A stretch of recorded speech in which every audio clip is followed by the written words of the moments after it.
Good morning, students. Today we'll start with the topic that is nuclear binding energy.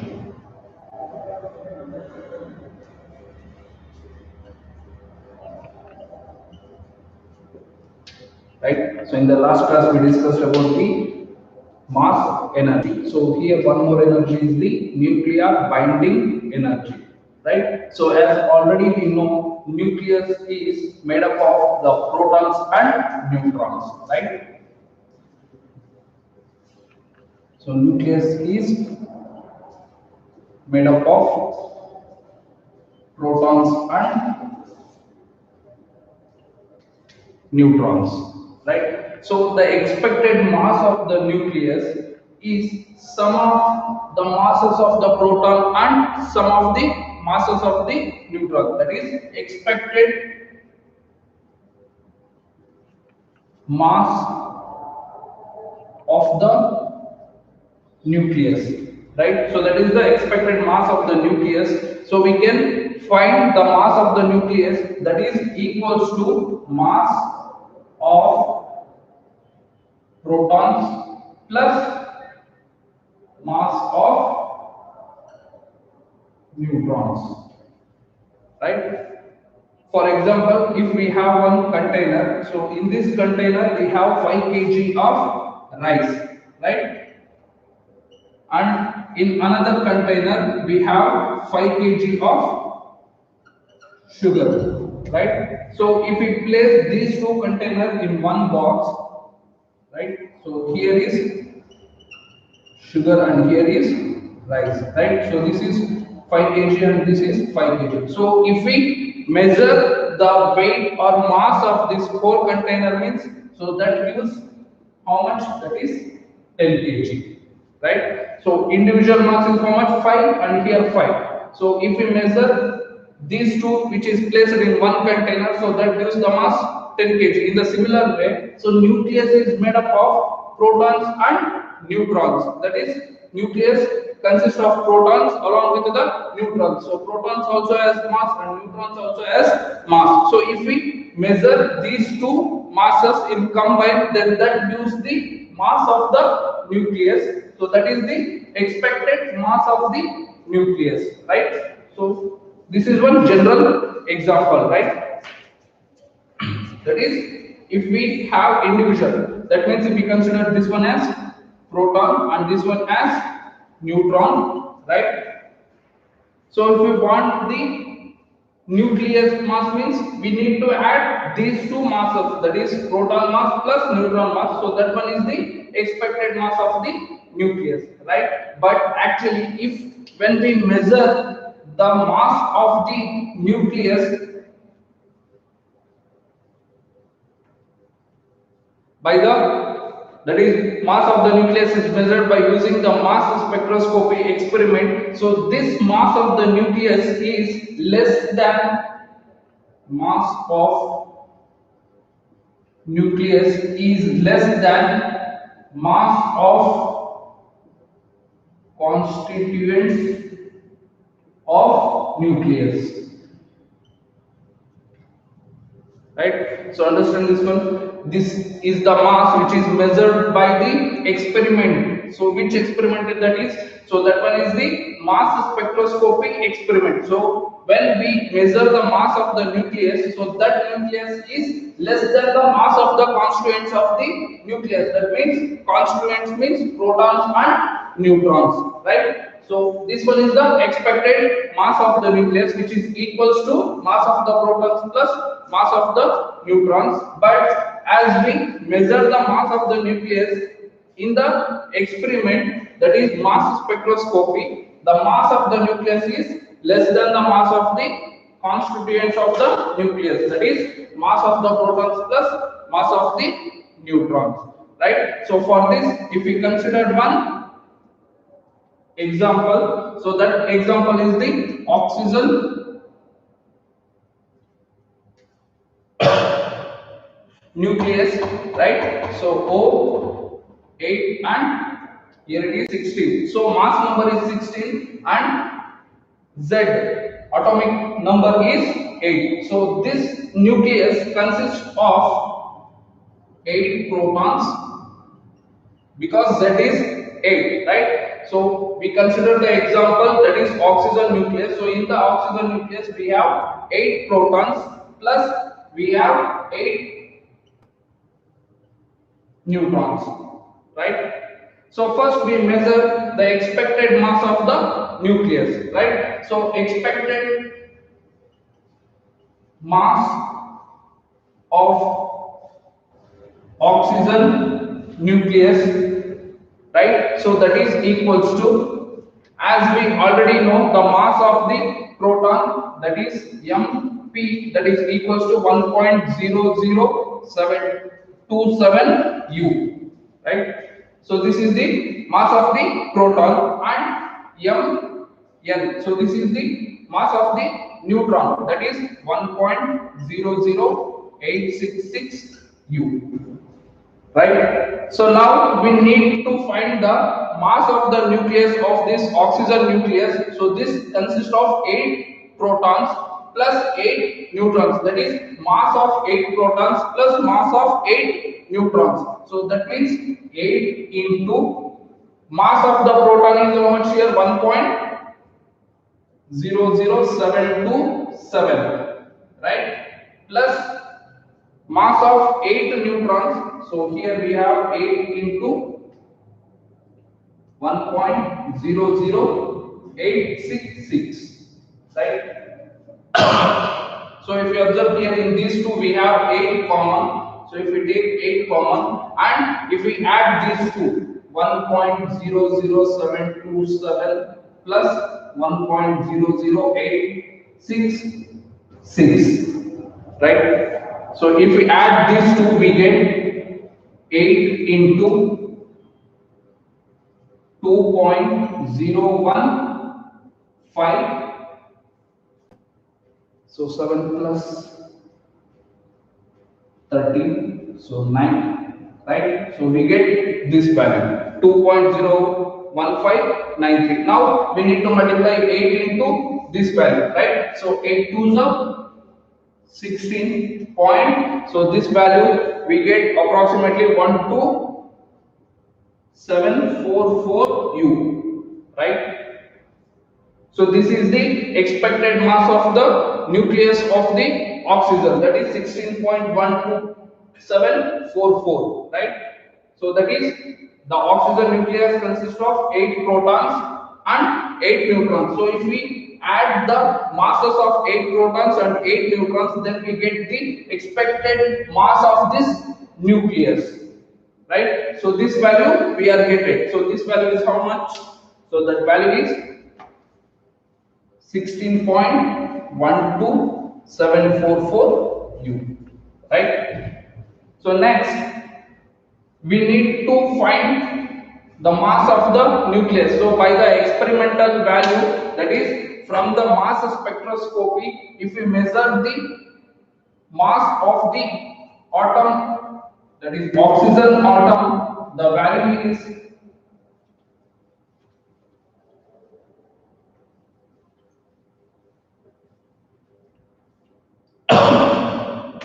right. So from experiment mass spectroscopy, mass of the oxygen nucleus is equals to 15.99493 u, right? So this is not nucleus, so this is oxygen atom,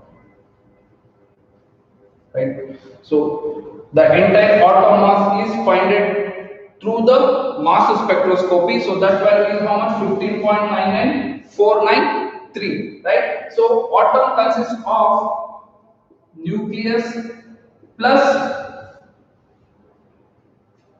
electrons, right? So atom is made up of the nucleus and electron. So here we need to find the nucleus. So in oxygen atom we have 8 protons plus 8 neutrons, along with we have 8 electrons, right? So now we need to find the mass of the nucleus, then we need to subtract the atom mass minus electron mass, then we get the mass of the nucleus, right? So the mass of the nucleus is equals to 15.99493 minus 8 into mass of the electron, right? So here mass of the electron is equals to 0.0055 U.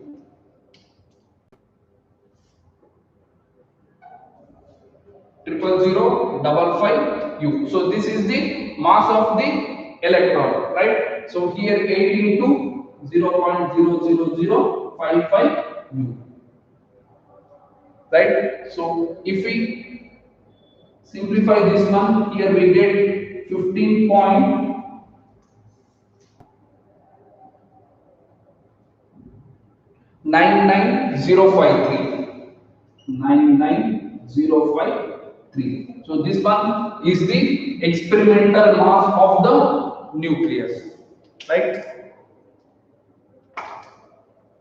So this is the experimental mass of the nucleus. So that we have here, that is 15.99053. Now compare these two values. So this one is the expected mass, which is found out by the adding of the masses of protons and masses of the neutrons. So that value we are getting 16.12744 U, right? So here the mass of the nucleus, which is found out by using the experiment mass spectroscopy, from that we are getting the value 15.99053. That means, so this value is lesser than this one, right? So from this we can write mass of the nucleus is less than the mass of the constituents of the nucleus. That is, this value is how much? 16.12744 U, right? That means there is a difference in masses, as the expected mass and to that of the experimental mass, right? So that mass difference we call as mass defect, right? So what is mass defect? Means the difference in the masses of the nucleus and its constituents of the nucleus, then that we call as the mass defect, right? So the topic is mass defect and it is denoted by delta M, right? So what is mass defect? So the mass defect is the difference in the masses of the nucleus and to the constituents of the nucleus, right? So that gives what? Mass defect, right? So this is one of the example to explain the mass defect, right? So considering the oxygen nucleus, which consists of 8 protons, 8 neutrons and 8 electrons. So the nucleus is made up of the protons and neutrons. Then if we need to find the mass of the nucleus, then we need to add the mass of the protons and mass of the neutrons. So as oxygen consists of 8 protons and 8 neutrons, we need to add mass of 8 protons plus mass of 8 neutrons. So then we get the value this much, 16.12744 atomic mass unit, right? So from the mass spectroscopy experiment, if we measure the mass of the atom, then we get the value 15.99493 atomic mass unit. As the atom is consists of nucleus and electron, as oxygen consists of 8 electrons. So if we subtract the total mass of the atom minus the mass of electrons, then we get the mass of the nucleus, right? So there is a difference in the mass. So how much difference it is? Delta M is equals to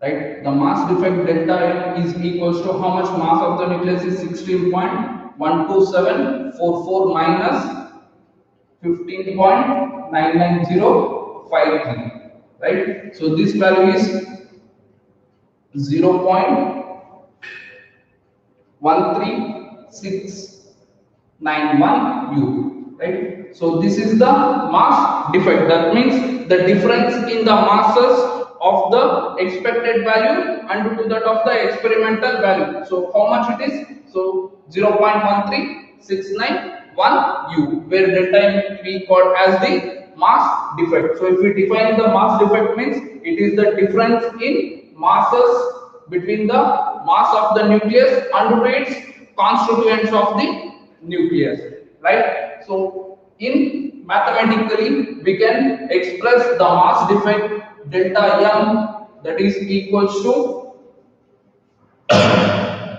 Z into M P, right, where Z is the atomic number, MP is the mass of the proton, plus A minus Z into Mn, where A minus Z is what? Neutron number, right? So A minus Z into mass of the neutron, as we written here, mass of the proton, mass of the neutron, Mp, Mn.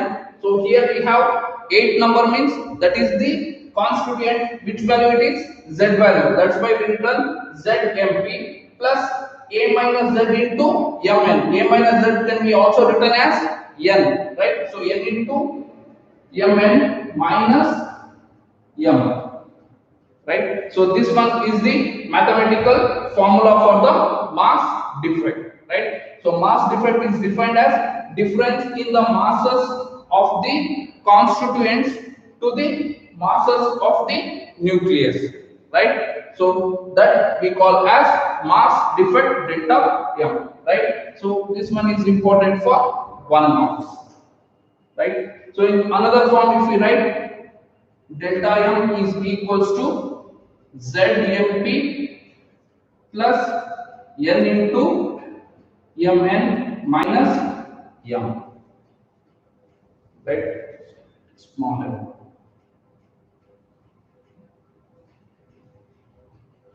As we know, A is equals to Z plus N, so A minus Z we can return N, where N is the neutron number, Z is the proton number, and Mp is the mass of the proton, Mn is the mass of the neutron, and M is the mass of the nucleus, that is experimental value, right? So this is about the mass defect, so it is important for 1 marks, right? So next, so where we are using this one, mass defect, right?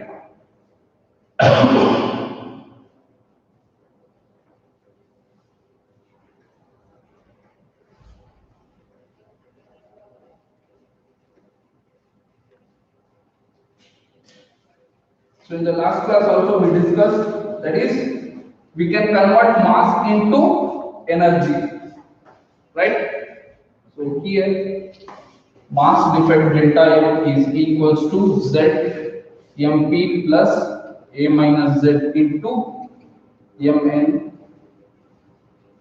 minus M. So the standard values of mass of the proton is 1.00727 U, Mn is 1.00866 U. So you have to remember these two values. So in the examination they won't give Mp and Mn, right? So you have to substitute the values of Mp and Mn, right? So in the last class we discussed the mass energy, right? So here we are also discussing the mass between the constituents and to that of the mass of the nucleus, right? So as mass of nucleus is less than the mass of the constituents. So constituents nothing but protons plus neutrons, right? So mass of the nucleus is less than the mass of the constituents. As we discussed the mass energy, so this mass can be converted into the energy. That means expected energy of this nucleus is less than the energy of the mass of the constituents, right? So here this one is the expected mass, right? Expected mass of the nucleus is less than the mass of the constituents, right? So here expected energy of nucleus, that is equivalent of the mass, right? So mass energy relation we have replacing the mass in terms of energy also. So the energy of the oxygen nucleus is less than the energy of the constituents, right? So here we are converting the mass in terms of energy. So here the energy of the nucleus is less than the energy of the constituents. So that means if we write the energy, we can relate EB, that is equals to delta m c square, right? So that means we are converting this mass defect in terms of energy. As the Einstein's mass energy we have E is equals to mc square, where m is the mass and c is the speed of the light, right? So here we have the defect of mass is how much?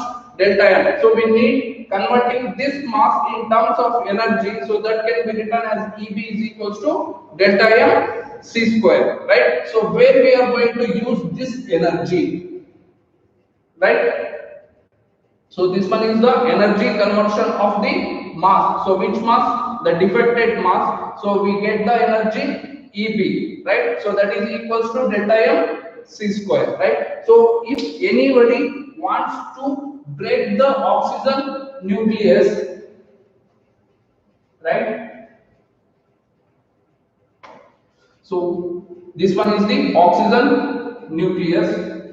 So this consists of the protons plus neutrons, right? So here we have 8 protons and here we have 8 neutrons, right? So we need to break this into its constituents, 8 protons plus 8 neutrons.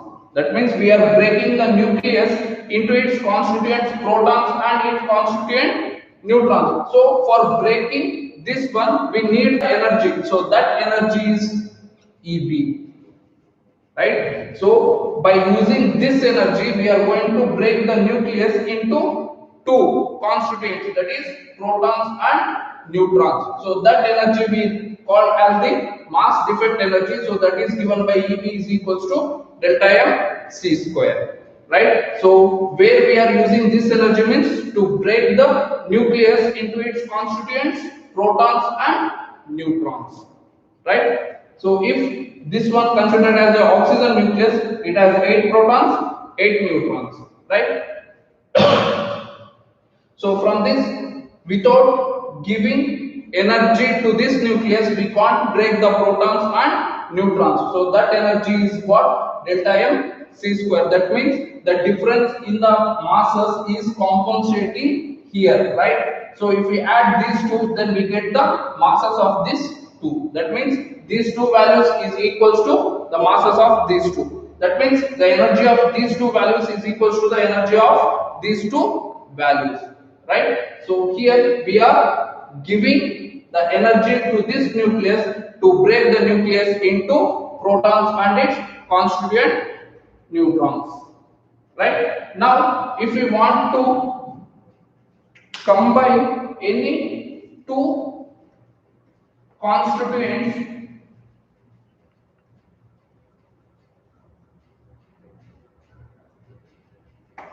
right? So this one is proton plus this one is the neutron.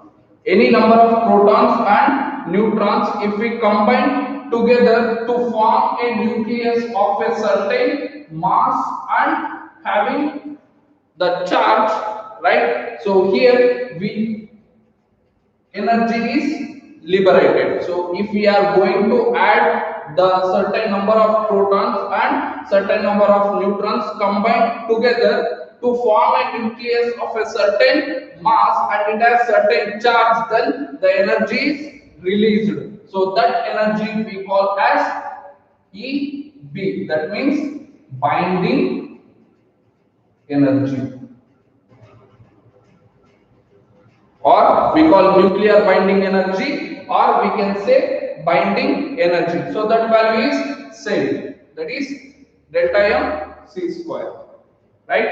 So understand this one. If certain number of the protons and certain number of the neutrons are combining together to form a nucleus of a certain charge and certain mass, then the energy is released. So that energy we call as the binding energy, and that value is equals to delta m c square, right? So this is the definition of the binding energy. So binding energy is related with the mass defect, right? So that is represented by EB, right? So here we are combining the protons and neutrons. So here the energy is released, right? So here if we need to break the nucleus into its constituents, protons and neutrons, so here energy is supplied. We need to supply the energy. Here the energy is released. So how much energy is released? That is delta m c square, right? So that one we call as the binding energy, right? So what is binding energy? The binding energy is the, if we need to add certain number of protons and certain number of the neutrons to form the nucleus of a certain charge and mass, then the energy is released. So that energy is called as the binding energy. So that we call EB is equals to delta m c square, right? So the same amount of energy is supplied to break the nucleus. That one is also the binding energy, and the energy which is released, so that is also the binding energy. EB is equals to delta m c square, right? So this is about the nuclear binding energy, right? So next one more in this binding energy is binding energy per nucleon. So we can't easily divide the nucleus into its constituent protons and neutrons. So for that purpose we have one more term, that one is the binding energy per nucleon, right? So what is binding energy per nucleon? So binding energy per nucleon is equals to the ratio of the binding energy of the nucleus, binding energy of the nucleus to the number of nucleons, right? So that gives the binding energy per nucleon, right? So binding energy per nucleon is defined as the ratio of the binding energy of the nucleus to the number of nucleons, not neutrons. So this one is the nucleon, that is protons along with the neutrons, right? So binding energy per nucleon can be written as EBN.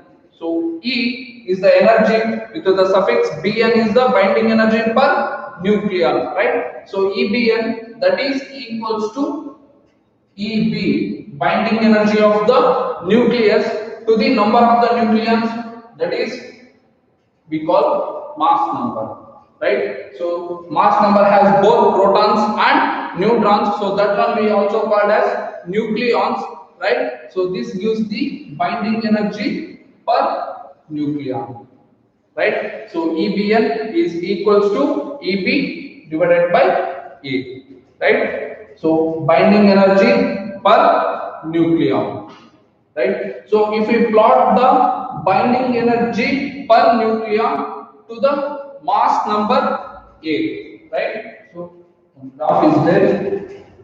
We have to discuss the plot of the graph, right? So Here I will write EBN in mega electron volt. That is binding energy per nucleon along the y-axis, and its unit is mega electron volt. And here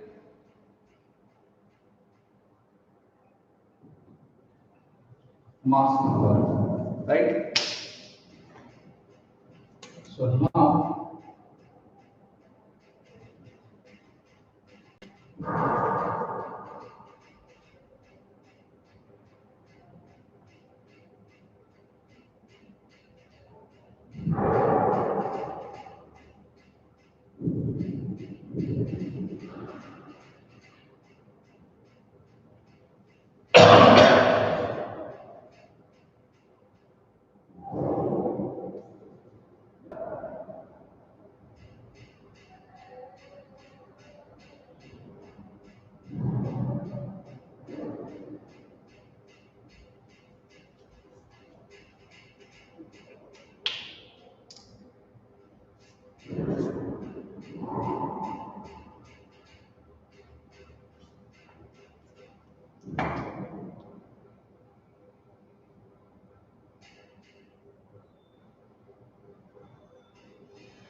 right. So here 50, 100, 150, 200, here 250. So these are the mass numbers. So starting from 0. So here 2, 4, 6, and 8.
So here H2, H3, He4, next Li6, E6.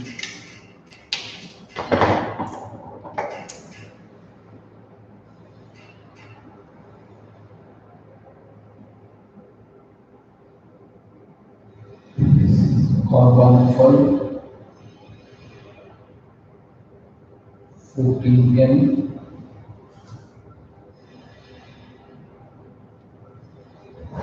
here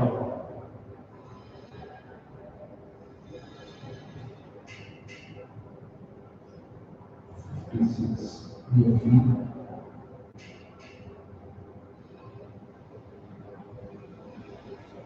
and here 238, uranium.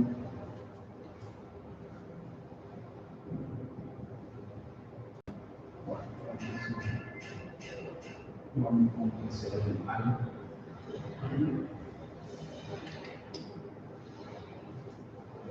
184.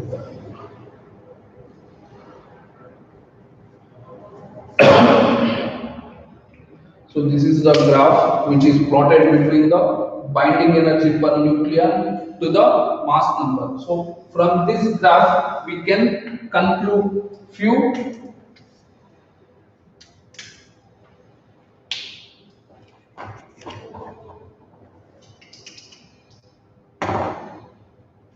So we plotted the graph of binding energy per nucleon to the mass number. So along x-axis we have the mass numbers from 0 to up to 250. So along y-axis we have the energies, so which is in mega electron volt, right? So from this graph we did few conclusions about the graph, that is binding energy per nucleon, right? So these are the low mass of the nucleus, right? So here we have H2 and here it is H3 and here we have the helium nucleus. So these nucleuses has very less masses. So here we can observe the binding energy is also very less in this nucleus, right? So here if you observe from 0 to 2 in between 2 mega electron volt we have the binding energy of the hydrogen nucleus. So that means the binding energy per nucleon is very less in the less number of the mass number. That is, if the mass number is less, then the binding energy is also less, right? So the binding energy per nucleon is very less for lighter nuclei, right? So this one is the first conclusion. So the first conclusion is EBN. EBN is the binding energy per nucleon. So binding energy per nucleon is very less for lighter nuclei, right? So for example, here we have 1H2, 1H3 and we have He4, right? So these are the lighter nuclei. That means its mass number is very small. So those we call as the lighter nuclei. So these lighter nuclei are unstable, right? So EBN is very less for lighter nuclei and these are unstable in nature. So these nuclei are unstable or less stable. Better we write this one as less stable, right? So this one is the first conclusion from this graph, right? So from this graph, EBN is the binding energy per nucleon, so which is very less for lighter nuclei. For example, 1H2, 1H3 and He4. So these are having the mass number is very less, right? So these are less stable in nature, right? So the next one is the binding energy which is falls between, that is less than, greater than 30 and less than 170, right? So those nucleus as almost equals to the binding energy, that is 8 mega electron volt, right? So 0.75 mega electron volt for A value is equals to 56, right? So for this value the binding energy per nucleon is more. So that value is how much? 8.75 mega electron volt. Right? So this one is the second conclusion from this graph. So for lighter nuclei region, the energy, binding energy per nucleon is sharply increasing and it reaches the maximum value, that is 8.75 mega electron volt for the mass number, that is 56. Right? So for the mass number 56, the binding energy per nucleon is more, right? So the next one,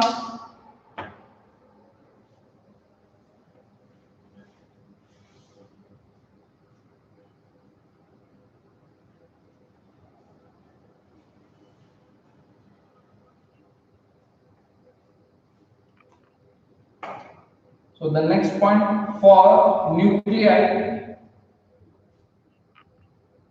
30, which is greater than A and less than 170, right?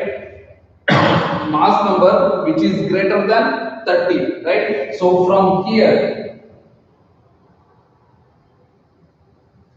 to the mass number 170 up to here,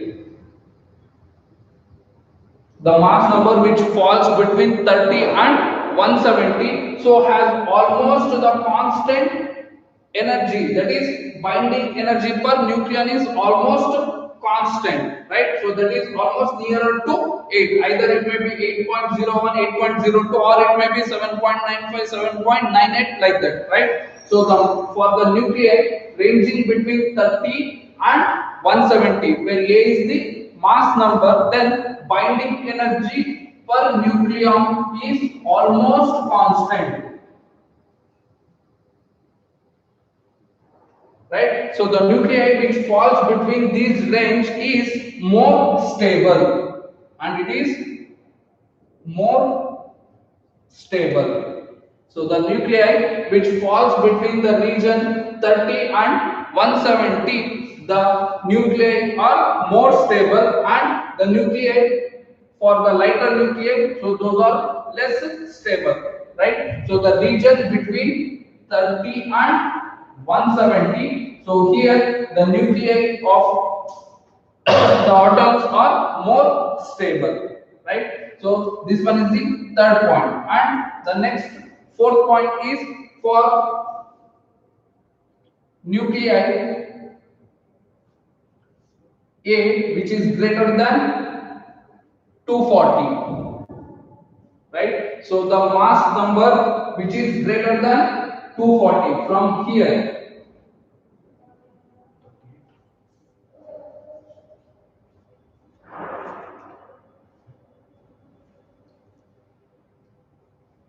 right? So for the nuclei, the mass number which is greater than 240, so these mass numbers are easily break into its constituents, that is binding energy per nucleon which is greater than, that is mass number which is greater than 240, which is approximately equals to the binding energy that falls to the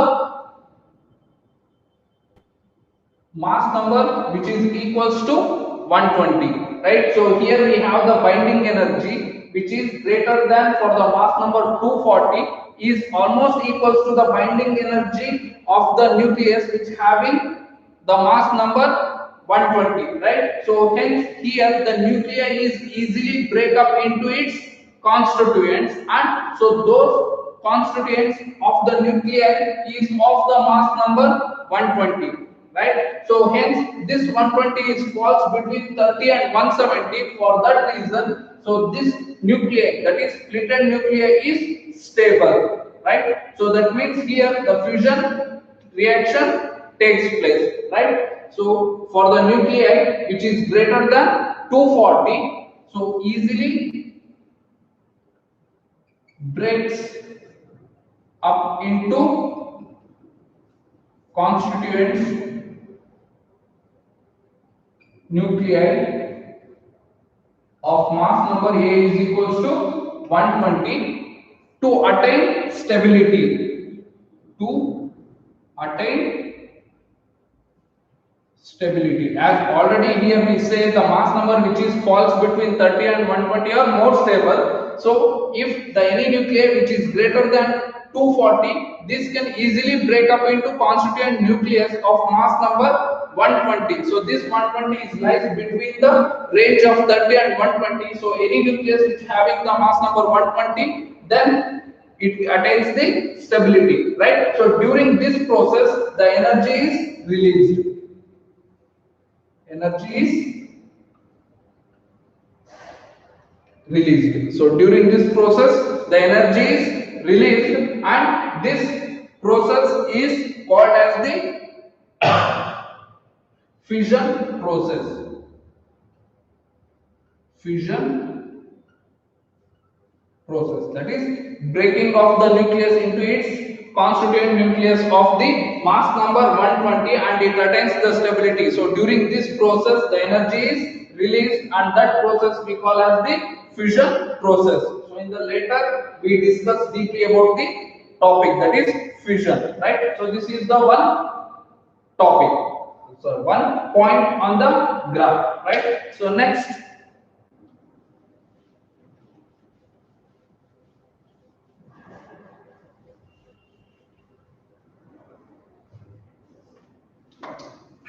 next point for nuclei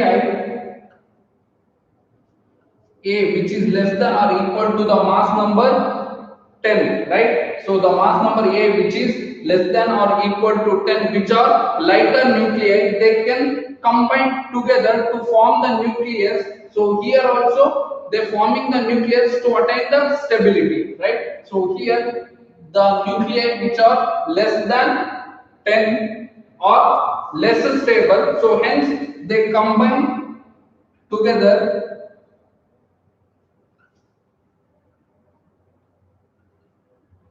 to attain stability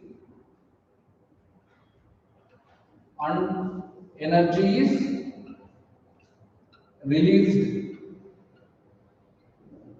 in this process also, right? So the mass number which is less than 10, so these are less stable, hence these nuclei are combined together to form a nuclei of mass number which is greater than 30, that means in the range between 30 and 170, hence it attains the stability. So during this process also the energy is released, so that process is called as fusion process. So this is also one separate topic is there, so in that we can detailedly study about these two processes, right? So here the main point is the nuclei which is greater than 240, so these are also less stable, so hence these nuclei are split into its constituent nuclei of the mass number 120, so which lies between the range of 30 and 170, hence it attains the stability. So during this process the energy is released. So similarly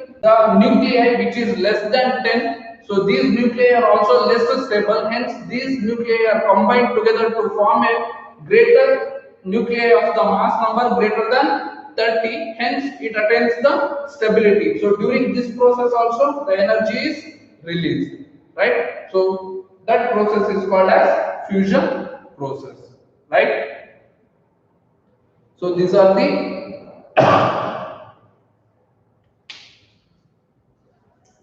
points which we observe the binding energy per nucleon to the mass number, right? So in that the main points are lighter nuclei are less stable in nature and the binding energy per nucleon gradually increases for the, that is sharply increases for the lighter nuclei and it attains the maximum value of 8.75 mega electron volt for the mass number 56. And the third point is the mass number which lies between 30 and 170 has the constant value that is approximately equals to 8 mega electron volt. Hence for that reason the mass number which lies between these two values are more stable in nature, right? So the mass number which is greater than 240 are less stable, hence it divides into its constituent nucleus to form, that is to attain the stability of the nucleus and hence the energy is released in this process. So that process we call as fusion